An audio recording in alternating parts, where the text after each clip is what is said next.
Hermanos, que el Señor les bendiga en este día. Estoy contenta de poder saludarles una vez más. Este es el día que el Señor ha hecho para nosotros. Nos gozaremos y nos alegraremos en nuestro Dios, sobre todo porque hoy estamos de celebración. Estamos celebrando el Día de las Madres, una celebración un poco atípica, pero aún en medio de esta cuarentena nos gozamos y le damos gracias al Señor por sus muchas bendiciones. Así que les deseo un día bien feliz a todas las madres, y desde aquí, desde mi casa, les envío un abrazo y un beso, y que pasen un día hermoso. También quiero aprovechar para felicitar a los maestros, ya que la semana esta que finalizó fue la semana de la educación. Así que muchas gracias a los maestros que tenemos en la congregación. Me uno a la felicitación del pastor, que ya el pastor, ¿verdad?, tuvo bien la felicitación el jueves. Pero le doy gracias al Señor por toda su colaboración, por toda su ayuda, y le pido al Señor que les bendiga grandemente. Estoy ansiosa de escucharles. Yo estoy bateando de emergente porque es mi responsabilidad, pero definitivamente estoy ansiosa por poder escucharles nuevamente. Así que muchas felicitaciones y muchas gracias también para los maestros.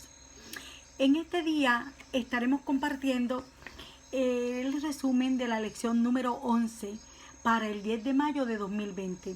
Así que por favor, amado hermano, vaya buscando su expositor en la lección 11, y aquellos que no tienen el expositor, la clase se encuentra en el libro de Zacarías, en el capítulo 8, del versículo 1 al 8, y luego saltamos al versículo 11 al 17.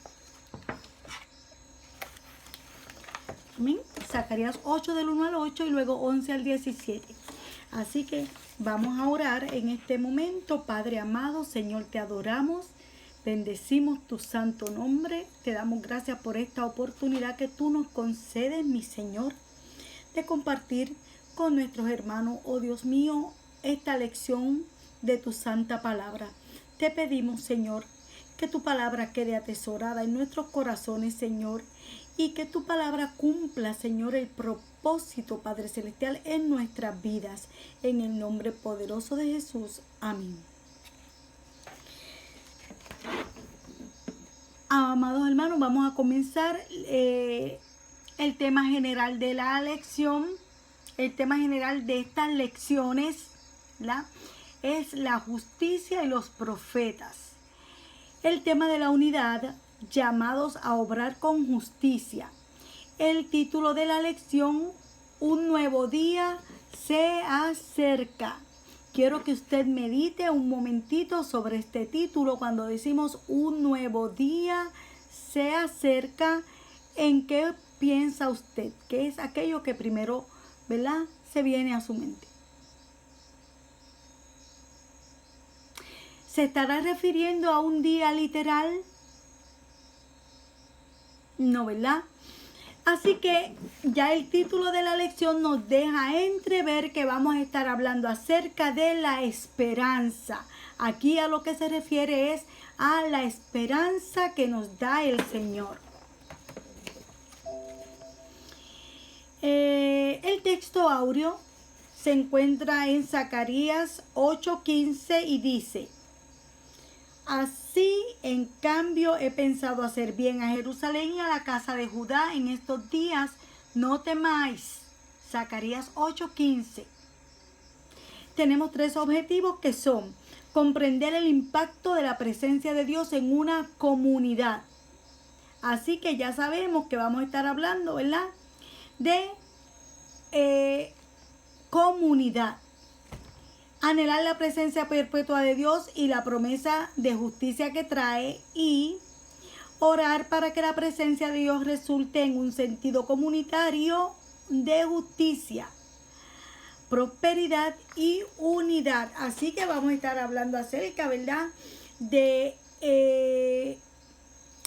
ese sentido de comunidad de la iglesia de Cristo. Como dice el pastor, no somos llaneros solitarios. El Señor nos hizo seres que necesita la socialización y relacionarnos con nuestra familia, con nuestro prójimo, con nuestros vecinos, con nuestros congéneres, ¿verdad? Es importante que nosotros nos relacionemos efectivamente de acuerdo a lo establecido en la palabra del Señor, y de eso estaremos hablando, acerca de ese sentido de comunidad que es necesario tener, sobre todo en este tiempo que estamos viviendo. Estaremos hablando acerca del profeta Zacarías. Zacarías también fue uno de los profetas menores, el 11º profeta menor. Zacarías, su nombre significa Jehová recuerda, o el Señor recuerda, que muchas cosas tiene que recordarnos el Señor, ¿verdad? Sobre todo cuando caemos en tristezas, en desesperanzas, en desánimo, el Señor tiene que recordarnos que su palabra está llena de promesas y que esas promesas son para nosotros. Así que ese era el nombre de Zacarías, Jehová recuerda. Se piensa que Zacarías nació durante la estadía del pueblo hebreo en Babilonia. ¿Se acuerdan? Cuando los judíos tuvieron 70 años en Babilonia, se piensa que en ese lapso de tiempo fue que nació este profeta Zacarías. Su papá se llamó Berequías, su abuelo se llamó Ido. Y cabe señalar que Ido era jefe de los sacerdotes, de manera que podemos ver aquí que Zacarías viene de un linaje sacerdotal. No solamente que viene de un linaje sacerdotal, sino que fue el sucesor de su abuelo Ido en esta honrosa función del sacerdocio. Se piensa que Zacarías salió de Babilonia junto a su abuelo. No se hace mención de su padre, se piensa que posiblemente murió antes, pero se piensa que entonces que Zacarías y su abuelo salieron cuando salió el primer grupo de los repatriados, ¿verdad? Que salieron con Zorobabel a reconstruir el templo y la ciudad. Zacarías fue contemporáneo del profeta Ageo, y durante este tiempo de reconstrucción del templo y de la ciudad, ellos fueron los encargados en ministrar y infundir ánimo al pueblo mientras realizaba esta obra de reconstrucción. El libro de Zacarías es un libro un poco más difícil que el libro que estudiamos la semana pasada de Sofonías. De hecho, Sofonías tenía 3 capítulos, Zacarías tiene 15 capítulos, y es un libro con unas profecías bien abarcadoras y bien de mucho alcance. Él tiene profecías a corto plazo para el pueblo, para los exiliados que regresaban a Jerusalén, como también tiene profecías a largo plazo, como son las profecías mesiánicas, ¿verdad? Él profetizó la primera venida del Mesías, cuando nació Jesús, para interactuar con el pueblo hebreo. Y luego también tiene profecías que aún no se han cumplido, que son profecías escatológicas. Amén. Como por ejemplo la segunda venida de Cristo, que nosotros estamos esperando, ¿verdad? Son profecías que nosotros no hemos visto todavía el cumplimiento. Escatología. No sé si logran ver bien aquí. Amén. Escatología es el estudio de los últimos tiempos, de la época final de la historia. Por eso estas profecías que todavía no se han cumplido y que son concernientes al tiempo final, se le conoce como profecías escatológicas. Y en este libro también vamos a encontrar esas profecías. Ahora bien, muchos teólogos llaman a este libro de Zacarías como el Apocalipsis del Antiguo Testamento porque tiene una similitud bastante grande con el libro de Apocalipsis. Así que es interesante, ¿verdad? Cuando usted tenga su tiempito, pues estudies este libro porque es un libro que tiene una profecía bien abarcadora y es un libro que, aunque muchos teólogos dicen que es un libro difícil de estudiar, pero es un libro que imparte mucha esperanza, sobre todo esperanza de restauración, que es lo que vamos a estar hablando hoy en la clase, ¿verdad?, que nos concierne a este día. Así que vamos rapidito a ir al expositor y consideremos la lectura bíblica que se encuentra en Zacarías 8 del 1 al 8 y luego del 11 al 17 consideraremos la versión de Reina Valera. Dice así: recibí de Jehová de los ejércitos esta palabra. Así ha dicho Jehová de los ejércitos. Fíjense, aquí vamos a encontrar que menciona mucho Jehová de los ejércitos.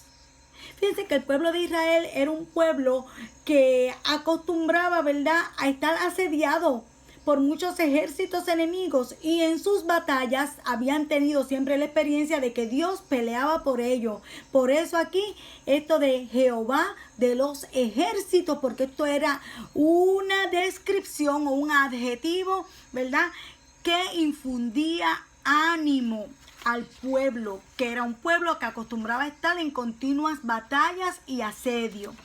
Así ha dicho Jehová de los ejércitos, se lee acción, se lee de celar, de celos, se lee acción. Fíjense, cuando hablamos aquí de Sión, se está refiriendo a Jerusalén. Sión era el nombre figurativo para Israel como pueblo de Dios. Pero realmente, ¿qué era Sión? Era una montaña. Era un monte. Este monte o esta colina que se encontraba situada justo al sur de las murallas de la ciudad vieja de Jerusalén. Ahí se encuentra. Y originalmente ahí se encontraba una fortaleza de un pueblo enemigo de los jebuseos, y David, el rey David, conquistó esta fortaleza y luego de llamarse Sión vino a ser la ciudad de David y luego vino a ser la capital de Israel, Jerusalén, y entonces tomó ese significado, ¿verdad?, espiritual de el pueblo de Dios. Cuando se habla de Sión, se está hablando, ¿verdad?, del pueblo de Dios. Y dice aquí que Jehová celó a Sión con celos, con gran celo y con gran ira la celé a la ciudad de Jerusalén. ¿Por qué? Por el adulterio espiritual, como vimos en lecciones pasadas, ¿verdad?, de la idolatría, de quitar la adoración a Dios para dársela a ídolos y a dioses paganos y dioses falsos. Versículo 3, así dice Jehová, yo he restaurado a Sión y habitaré en medio de Jerusalén. Vamos a ver cuál era la situación y el fondo histórico, ¿verdad?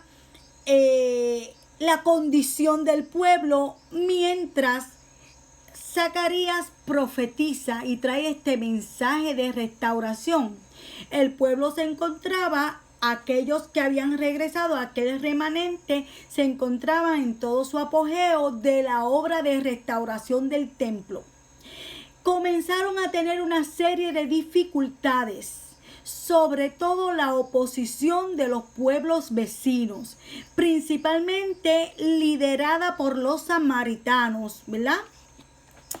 Los samaritanos se acercaron cuando vieron que ellos estaban reconstruyendo y se acercaron y se ofrecieron porque ellos querían también participar y le decían, nosotros somos de ustedes, nosotros somos, ¿verdad?, somos los de Samaria, somos parte de ustedes, nosotros queremos unirnos a la reconstrucción.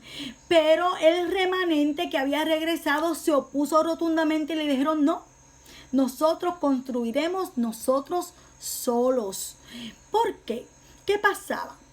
Que recuerden ustedes que cuando Samaria, que era la capital de las tribus del norte, cuando fueron invadidos por los asirios, toda la gente, todos los habitantes, exceptuando un pequeño grupo, un pequeño remanente, todos los habitantes de Samaria fueron llevados cautivos a Asiria. Y entonces, ¿qué dice la historia y qué dice la Biblia? Que Samaria fue repoblada nuevamente, pero ¿con quiénes? Con los asirios. Trajeron gente, ¿verdad? De Asiria, completamente ajenos al propósito de Dios, ajenos al pueblo de Dios. Y aquellos poquitos israelitas o hebreos que habían quedado en Samaria, pues terminaron mezclándose, ¿verdad? Con los que habían ingresado, los asirios que habían tomado, pues, la posesión de Samaria. Por lo tanto, no eran samaritanos, o sea, no eran del pueblo de Israel. De ahí es que surge este conflicto entre judíos y samaritanos, porque los judíos consideraban que los samaritanos eran unos traicioneros porque se habían mezclado, ¿verdad?, con aquellos asirios que habían traído y que habían invadido el territorio. Así que cuando el remanente que estaba construyendo se negó a incluir o aceptar la proposición de los samaritanos de ser parte del grupo que construía, pues estos samaritanos lo que hicieron fue que prácticamente le declararon la guerra, la oposición, y entonces se burlaban. Cuántas cosas, buscaron cartas de los gobernantes de alrededor, le levantaron calumnias diciendo esto es lo que quieren, quedarse con la región y luego nos van a atacar, y cuántas cosas se inventaron, ¿verdad? Que eso llenó de desánimo a los que estaban construyendo.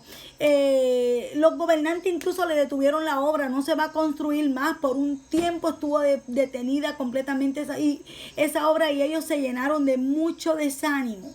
Se fueron a trabajar y a reconstruir sus casas y cuantas cosas, y dejaron de lado la reconstrucción del templo. Se encontraban en ese estado de desánimo, y en medio de esa situación, ¿verdad?, fue que Zacarías estaba intentando infundirle ánimo. Fíjense ustedes que ese templo, cuando lo construyó Salomón, se tomó 7 años en construirse. Y ahora en esta reconstrucción, que no estamos hablando de que se hiciera un templo tan suntuoso y tan hermoso, ¿verdad?, tan espléndido como el de Salomón, y tomó 20 años en completarse esta obra de reconstrucción debido a tanta oposición que hubo. Y esto había llenado de desánimo a aquel pueblo. Estaban de brazos caídos, no tenían ánimo para reconstruir. Y entonces seguimos. Así dice Jehová: yo he restaurado a Sión y habitaré en medio de Jerusalén. Eso era lo que le decía a Zacarías, para que ellos pudieran tener esa visión de restauración.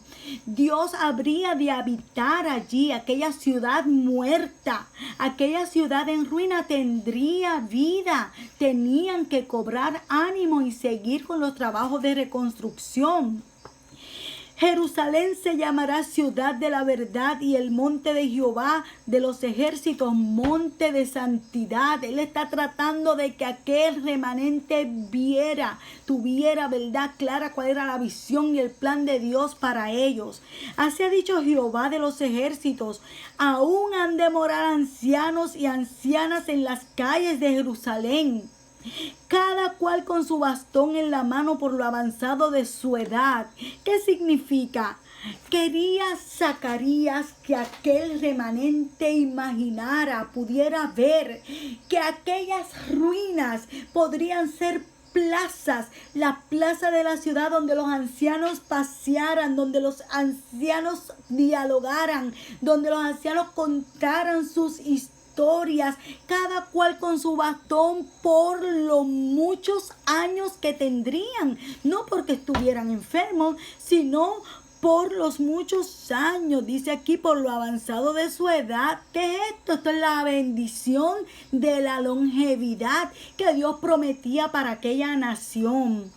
Luego sigue diciendo: y las calles de la ciudad estarán llenas de muchachas y muchachos. En la otra versión dice niñas y niños.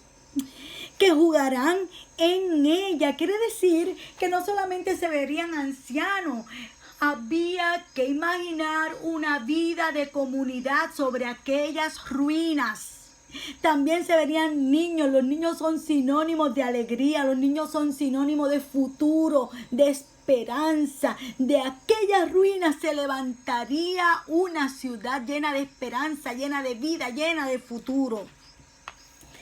Así dice Jehová de los ejércitos: si esto parece imposible a los ojos del resto de este pueblo en aquellos días, o sea, si ante sus ojos esto es imposible, pues mira, ante sus ojos era casi imposible poder ellos imaginar eso, porque ellos lo que veían era escombros, lo que veían eran ruinas, desolación, lo que tenían era tal vez recuerdo de lo que le habían contado sus padres de lo que había sido aquella ciudad.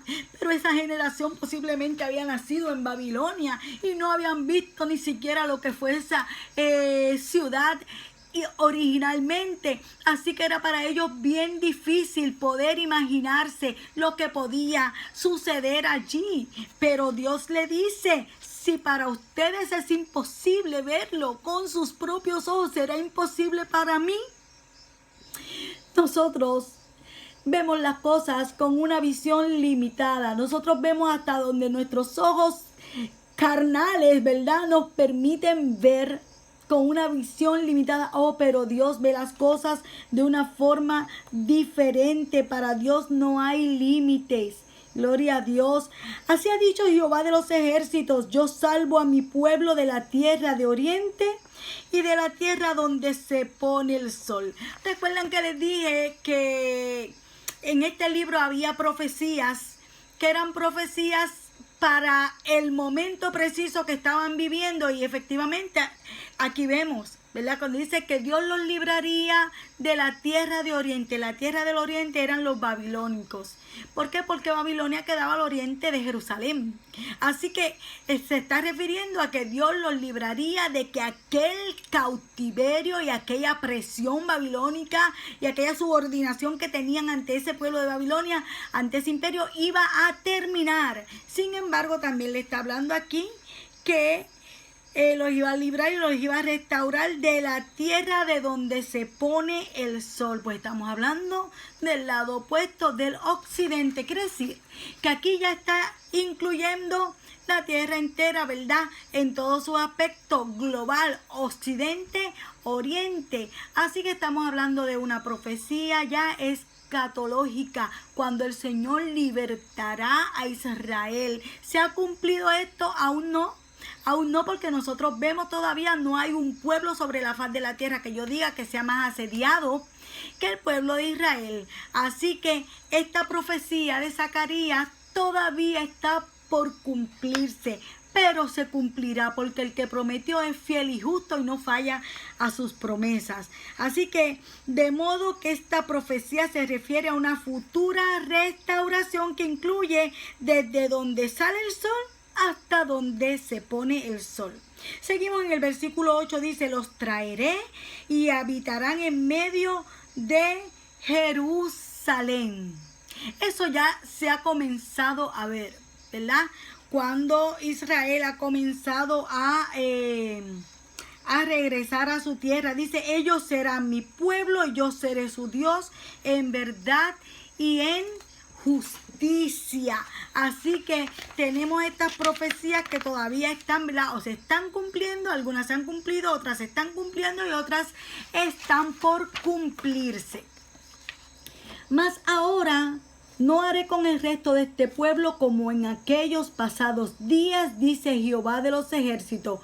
¿Cuál es el resto de este pueblo? El remanente que regresaba del exilio. Muchos de los que fueron allí a Babilonia murieron allí en Babilonia, pero este pueblo que tenía la oportunidad de esta restauración, el Señor le ha concedido esta nueva oportunidad, ¿verdad?, de regresar de ese exilio, y ellos van a ver la restauración que el Señor le está prometiendo. Porque habrá simiente de paz, la vid dará su fruto, la tierra su producto, Y ellos al escuchar esta profecía tal vez mirarían, pero qué tierra, si aquí todo es un montón de ruinas, una desolación. Pues la profecía de Zacarías le decía que la tierra daría su producto. Gloria al nombre del Señor. La tierra dará su producto y los cielos su rocío, y haré que el resto de este pueblo posea todo esto. Gloria a Dios. Volvemos a lo mismo. Los planes maravillosos y gloriosos de Dios, inquebrantables. Gloria a Dios. Y así como fuisteis maldición entre las naciones, casa de Judá y casa de Israel, así os salvaré y seréis bendición. No temáis, cobrad ánimo. De esta forma, Zacarías le infundía ánimo a aquel pueblo que estaba en el proceso de la reconstrucción. Porque así ha dicho Jehová de los ejércitos, como pensé en haceros mal, cuando vuestros padres me provocaron a ira, dice Jehová de los ejércitos, y no me arrepentí. Así en cambio he pensado en hacer bien a Jerusalén y a la casa de Judá en estos días. No temáis. Fíjense que le repite una y otra vez, no temáis, no temáis. El Señor conoce cuando somos invadidos por el temor. El salmista David decía, en el día que temo, yo en ti confío. Y aquí el Señor les repite una y otra vez, no temáis, porque estaban temerosos, estaban a merced de aquellos pueblos enemigos que intentaban detener la obra de la reconstrucción. Estas son las cosas que habéis de hacer. Estas son las cosas que habéis de hacer. Fíjense que aquí ya estamos viendo que el Señor les está dando unas instrucciones y le dice que ellos harían unas cosas porque el Señor haría su parte, pero al pueblo le tocaba también hacer la parte que le correspondía. Recuerden que en un pacto el compromiso es bilateral de ambos lados, ¿ok?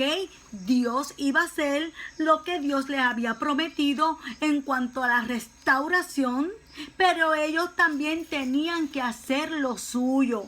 ¿Qué era eso que tenían que hacer? Bueno, le dice el Señor, hablad verdad cada cual con su prójimo. Hablad verdad cada cual con su prójimo. Juzgad según la verdad y lo conducente a la paz. Juzgad según la verdad y lo conducente a la paz en vuestras puertas. Ninguno de vosotros piense mal en su corazón contra su prójimo, ni améis el juramento falso, porque todas estas cosas son cosas que aborrezco, dice Jehová. Y si nosotros, por eso se lo leí tan detenidamente, analizamos esto que el Señor le manda hacer y nosotros vamos, ¿verdad? Y buscamos en las lecciones pasadas, nosotros nos vamos a dar cuenta que fallar en estas cosas que el Señor les pide aquí que hagan fue parte de lo que los llevó a ellos a ser, a sufrir este juicio por parte del Señor. Esto me acuerda cuando Juan el Bautista predicaba y decía, arrepentíos y convertíos. No es solamente que te arrepientas, es que te conviertas también. Quiere decir que dejes los malos caminos. Si el Señor te corrigió, si el Señor te dio una segunda oportunidad, pues analiza qué fue lo que yo hice mal para no volver a caer en eso. No podemos, amados hermanos, tropezar dos veces con la misma piedra. Si el Señor te da una segunda oportunidad, aprovechala, aprovechala. Y aquellas cosas que hiciste mal en el pasado, que el pasado, dice la palabra del Señor, que el Señor lanzó nuestros pecados al fondo de la mar y no se acuerda de ello, pero entonces nosotros no vamos a repetir esos mismos errores. Así que un pacto implica que tiene que haber un compromiso también por parte del pueblo. Gloria al nombre del Señor. Y el Señor les da una segunda oportunidad, pero también el Señor les requiere que ellos pongan de su parte y se aparten de aquellos malos caminos. Fíjense que aquí lo que les está dando más bien son unas ordenanzas para que puedan tener una buena relación en la comunidad. Ellos como comunidad, como pueblo, una buena coinonía. Así que dice que el fallar en estas cosas es algo que aborrece nuestro Dios. ¿Qué aborrece nuestro Dios entonces? Mira, aborrece el Señor cuando nosotros hablamos mentira, falsamente injuriamos a nuestro prójimo, a nuestro hermano. Recuerden que prójimo no es solamente el que yo amo, prójimo es también aquel que me ha hecho la vida de cuadritos. Cuando yo pienso mal sobre él, cuando yo deseo cosas malas para esa persona, cuando yo le injurio, cuando yo le calumnio, yo estoy ofendiendo a Dios. Estoy ofendiendo a Dios. Cuando dice aquí la palabra del Señor que cuando pensamos mal en nuestro corazón, no solamente que lo pronunciemos, no solamente que lo ejecutemos, simplemente que lo pensemos, ya nosotros estamos ofendiendo y faltándole a nuestro Dios. Así que es bien importante, amados hermanos, que nosotros sepamos que el Señor nos está animando, porque el Señor nos ha prometido que nos ha de restaurar. El Señor nos ha de levantar. El Señor nos ha dado una segunda oportunidad y el Señor quiere mostrarnos su gloria. Eso es lo que el Señor quiere. Pero entonces nosotros tenemos también que poner de nuestra parte, hacer lo que nos corresponde a nosotros. Gloria al nombre del Señor. El Señor enfatiza en que no tengamos miedo. Nosotros estamos atravesando por unas situaciones, hermanos, que mira, hasta el más fuerte en algún momento siente temor. Claro que sí, yo he sentido a veces mi ansiedad y he dicho, Dios mío, ¿cuándo esto va a terminar, Señor? Cuando veo que se elevan así las cifras de los contagiados por el COVID-19, yo digo, Señor, Dios mío, a veces digo, yo no voy a ver ni las noticias hoy, porque es algo que a veces te llena de ansiedad, pero el Señor nos dice y nos repite, no temáis, no temáis, yo estoy al control de todo. Gloria al nombre del Señor. Cobrad ánimo, le dijo el Señor a este pueblo. Se levantó el enemigo como río, ¿sí? Pero el Señor levantará bandera y el Señor nos dará la victoria. Así que, amado hermano, vamos a leer rapidito el resumen de la clase.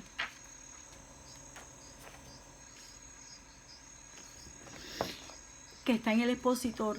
Dice, igual como el pueblo de Israel vivía en la expectativa de liberación, ellos esperaban la liberación de aquella opresión que ellos tenían, ¿verdad? De los caldeos, de los de Babilonia. Asimismo, la iglesia como cuerpo de Cristo también anhela el día de su retorno. Nosotros anhelamos cuando llegue nuestro Salvador y seamos librados de todas estas situaciones y todas estas vicisitudes a las que nos tenemos que enfrentar. Así que dice, como Señor de los ejércitos, Dios es todopoderoso y por medio de su Espíritu Santo tenemos la fuerza para vencer todas las artimañas del enemigo. Dios ha dicho y sus palabras son fieles y seguras para nosotros. Aquel pueblo era vituperado mientras construía, era amenazado, se burlaban. ¿Y qué estamos pasando nosotros? Vivimos situaciones parecidas, ¿verdad?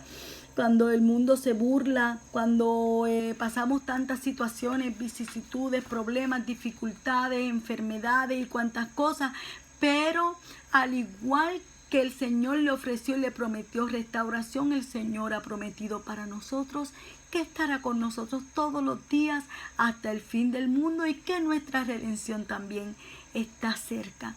Así que, hermanos, no temamos, pongamos nuestra confianza en el Señor, que Él es fiel y justo para cumplir lo que Él ha prometido, y ha prometido que estaría con nosotros todos los días hasta el fin. Así que el Señor te bendiga, que el Señor te guarde, y esto ha sido todo por hoy.